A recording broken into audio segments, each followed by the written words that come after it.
It was back in 1986, and me and my platoon of 9 guys, 2 Yetis and Elvis, had just been sent out to the lower eastern parts of Peru. Now, we had to parachute into Peru this time because last time in Antarctica, when we had to walk that 300 miles or whatnot, we found out that Ricky did not like being attacked by penguins. So we took parachuting classes as to avoid other atrocities like this. So we took our parachuting classes and we parachuted into Peru. After landing 7 miles from the nearest river, we set up base camp, and Dale and I were chosen to go and get water. We carried our 4 buckets 13 1/4 miles southwest to the lower eastern part of the river, and we filled up each one of those 4 buckets. After we filled up all 4 of them, Dale carried 2 and I carried 1 back 13 1/4 miles northeast, back to base camp.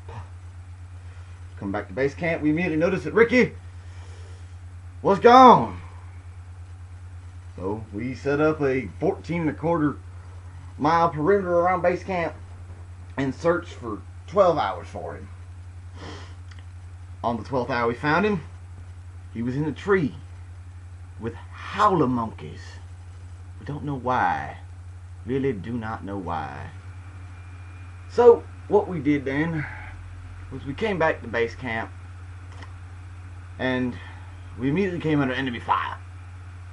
So we hid behind a log for 20 minutes. 20. Well, after they stopped firing at us, all 12 of us ran into the bunkhouse and hid. We schemed for 3 hours on how we was going to attack the enemy in their own base camp. So, after the 3 hours were done of planning, we were ready to go, and then Jacques could not find his gun. So we waited 20 more minutes for Jacques to find his gun. And he did.